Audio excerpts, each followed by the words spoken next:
नमस्कार फ्रेंड्स, कैसे हैं आप सब। आशा करती हूँ सभी बहुत अच्छे होंगे। मैं पूजा वेलकम करती हूँ आपका आपके अपने यूट्यूब चैनल अंकित वास्तु ज्ञान में। फ्रेंड्स, बृहस्पतिवार के दिन भगवान बृहस्पति की पूजा की जाती है, यानी कि विष्णु भगवान की पूजा की जाती है।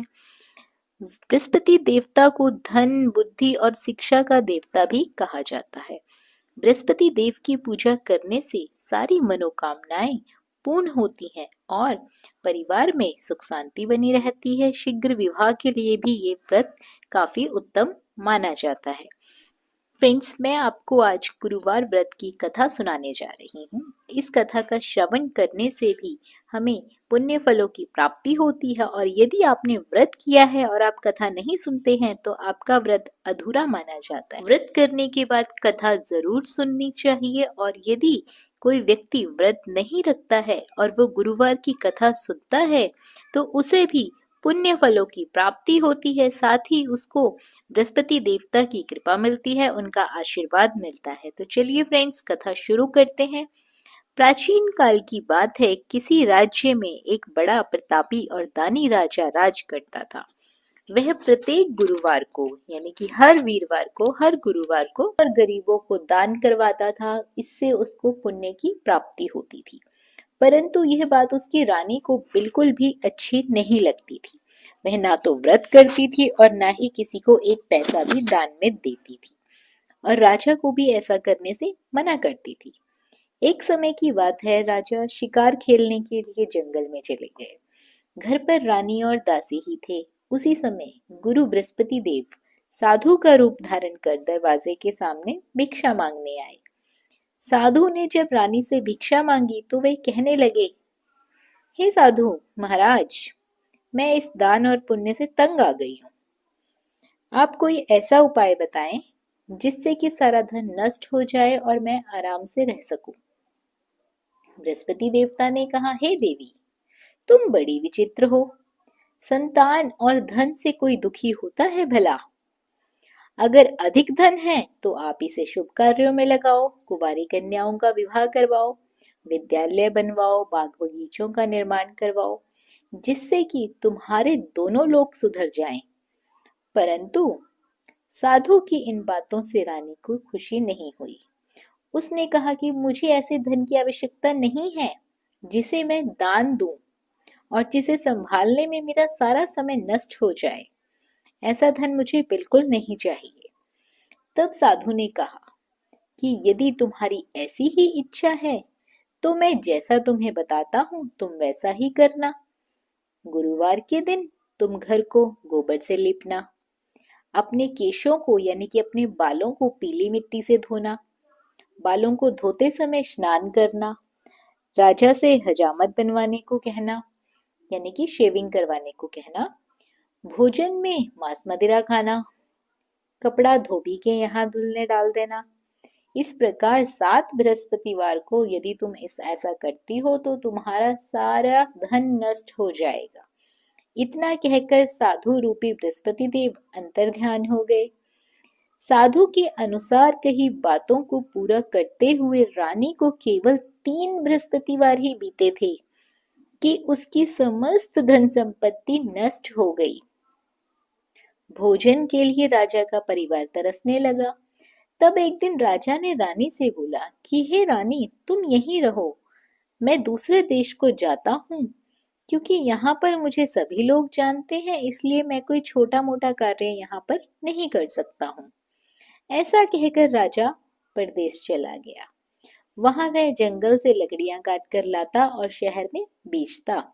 इस तरह से वो अपना जीवन व्यतीत करने लगा। इधर राजा के परदेश जाते ही रानी और दासी दुखी रहने लगे। एक बार जब रानी और दासी को 7 दिन तक भोजन के बिना रहना पड़ा तो रानी ने अपनी दासी से कहा, हे दासी, पास के ही नगर में मेरी बहन रहती है, वो बहुत धनवान है। तू उसके पास जा और वहां से कुछ लेकर आ, ताकि थोड़े दिनों तक हमारा गुजर बसर हो जाए। दासी रानी की बहन के पास चली जाती है। उस दिन गुरुवार था और रानी की बहन उस समय बृहस्पतिवार व्रत की कथा सुन रही थी। दासी ने कहा, हे रानी, मैं रानी की बहन हूँ। आपकी रानी ने मुझे संदेश लेकर भेजा है।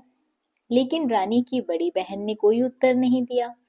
जब दासी को रानी की बहन ने कोई उत्तर नहीं दिया तो वह बड़ी दुखी हुई और उसे गुस्सा भी आया। दासी ने वापस आकर रानी को सारी बात बता दी। सुनकर रानी ने अपने भाग्य को बहुत कोसा। उधर रानी की बहन ने सोचा कि मेरी बहन की दासी आई थी, परंतु मैं उससे कुछ बोली नहीं तो इससे वह भी बहुत दुखी हो गई। कथा सुनकर और पूजन को समापन करके वह अपनी बहन के घर चली गई और कहने लगी, हे बहन, मैं बृहस्पतिवार का व्रत कर रही थी।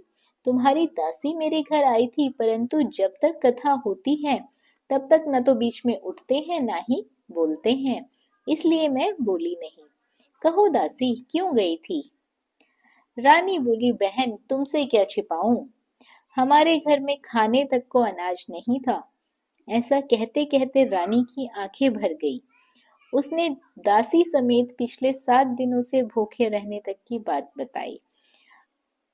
रानी की बहन बोली, देखो बहन, भगवान बृहस्पति देव सबकी मनोकामना पूर्ण करते हैं। शायद तुम्हारे घर में अनाज रखा हो, देखो तो सही। पहले तो रानी को बिल्कुल विश्वास नहीं हुआ, पर बहन के बार बार कहने पर उसने अपनी दासी को अंदर भेजा तो वहां सचमुच का अनाज से भरा हुआ एक घड़ा मिला। यह देखकर दासी बहुत हैरान हो गई और दासी रानी से कहने लगी, हे रानी, जब हमको भोजन नहीं मिलता तो हम व्रत ही तो करते हैं, इसीलिए क्यों ना इनसे व्रत और कथा की विधि पूछ ली जाए ताकि हम भी व्रत कर सकें। तब रानी ने अपनी बहन से बृहस्पतिवार व्रत के बारे में पूछा। उसकी बहन ने बताया, बृहस्पतिवार के व्रत में चने की दाल और मुनक्का से विष्णु भगवान का केले की जड़ में पूजन करना चाहिए तथा दीपक जलाना चाहिए। व्रत कथा सुननी चाहिए और पीला भोजन ग्रहण करना चाहिए। इससे बृहस्पति देव बहुत प्रसन्न होते हैं। व्रत और पूजन विधि बताकर रानी की बहन अपने घर को लौट गई। 7 दिन के बाद जब गुरुवार आया तो रानी और दासी ने व्रत रखा। घुड़साल में जाकर चना और गुड़ लेकर आई। फिर उससे केले की जड़ तथा विष्णु भगवान का पूजन किया। अब पीला भोजन कहाँ से आए? इस बात को लेकर दोनों बहुत दुखी थे, क्योंकि उन्होंने तो व्रत कर रखा था। इसीलिए बृहस्पति देव उनसे प्रसन्न थे, इसलिए वे एक साधारण व्यक्ति का रूप धारण करके 2 थालियों में सुंदर पीला भोजन दासी को दे गए। भोजन पाकर दासी बहुत प्रसन्न हुए और फिर रानी के साथ मिलकर भोजन ग्रहण करने लगी। उसके बाद वे सभी गुरुवार को व्रत और पूजन करने लगे। बृहस्पति भगवान की कृपा उनके ऊपर बरसने लगी और उनके घर में धन और संपत्ति आती गई। परंतु रानी फिर से पहले की तरह आलस करने लगी। तब दासी बोली, देखो रानी, तुमने पहले भी इसी प्रकार का आलस किया था। तुम्हारे धन रखने में तुम्हें कष्ट होता था, इस कारण सभी धन नष्ट हो गया था। अब जब भगवान बृहस्पति की कृपा से धन मिल रहा है तो फिर तुम इतना आलस क्यों कर रही हो? रानी को समझाते हुए दासी ने कहा कि बड़ी मुसीबतों के बाद हमने यह धन पाया है, इसीलिए हम इसे दान पुण्य में लगाएंगे, भूखे मनुष्य को भोजन कराएंगे और धन को शुभ कार्यों में खर्च करेंगे, जिससे तुम्हारे कुल का यश बढ़ेगा, तुम्हें स्वर्ग की प्राप्ति होगी और पितृ भी प्रसन्न होंगे। दासी की बात मानकर रानी अब धन को शुभ कार्यों में खर्च करने लगी। इससे एक दिन रानी अपने मन में विचार करने लगी कि न जाने राजा किस दशा में होंगे, उनकी कोई खबर भी नहीं। उन्होंने श्रद्धा पूर्वक बृहस्पति भगवान से प्रार्थना की कि राजा जहां कहीं भी हो शीघ्र वापस आ जाए।